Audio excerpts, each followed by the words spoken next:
Okay, everybody, so once you think you've got all your lines cut out of your plate, you got all the white shapes cut out, you're ready to print, you're definitely going to need to make something special before you start printing though. You're going to make one of these. This is the baseboard. Notice how it says bottom down here so you don't get confused on which part's the bottom. It's a little thicker on the bottom. You're going to be putting the title and your name and your edition number on the bottom there. You need a little extra space there. So you've got baseboards on the cabinet that you can trace in class. If you got the horizontal one, make sure you use the horizontal version of it. And this thing never gets any ink on it. This is just the way to keep your margins nice and clean. So just watch the process and you'll see how to do it. So you're definitely going to use black ink. It's got the most contrast. Just put out a line that's going to be not too thick and about the size of your brayer right there.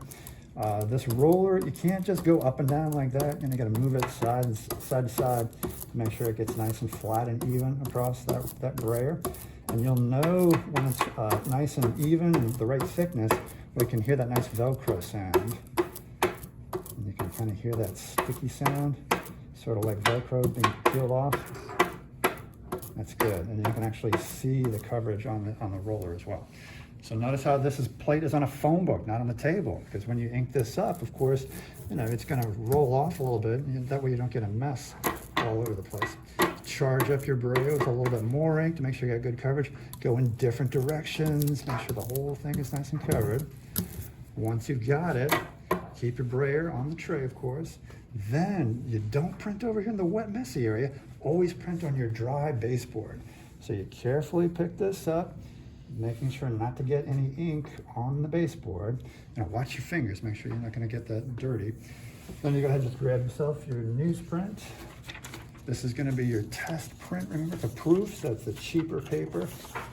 You line up the corner right over here, press down, and then at first you can just kind of stick it on there a little bit with your fingers, and then grab a spoon so that you can get really good even pressure. Put your thumb right on top of the spoon so you can really press down. Circular movement all around. Notice how when I do this, I'm trying to go on the edges, the middle, the corners, everything. Don't just peel off the whole thing at once. Do a sneak a peek. Check it out. If you don't see little white spots and you have good even coverage, then you're like, okay, that part's good. Roll it back down. Look down here though. Look at that. Do we have any white spots there? That probably shouldn't be there right there. I've got some little white spots. So you can actually roll it back on there and press down harder to get rid of that. So make sure that you're testing both sides. You want to avoid those white spots. That's called speckling. It should be nice and even. Okay, now I'll take a peek here. Voila, see it? It's filled in. So look at that. That is a mighty fine print. Totally clean margins. So, when you do your first one, it may not be that good. This person already finished doing lots and lots of cuts because that's an old plate. But your first one might be something like this. This one is not a good proof because you've got a lot of white spots. So that's either not enough ink or it's not enough pressure. Also, the design could be better. See how the chin is non-existent and then we don't have any dimension on the lips? So, sometimes you'll print 2, 3, 4 times before you develop the plate to look the way you want it, and also to get your technique down where it's nice and flat and even. So you wash off your plate, wash the ink off of it, do more cuts, try it again. Here's the second try, much better here. We got the chin developed, we got some highlights on the lips, nice even coverage, looking good.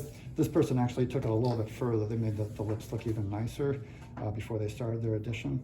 But you get the idea. It might be 3 or 4, it just depends. Just show me when you think you have your perfect proof, and then you'll switch and you'll go to the good paper for the top 6.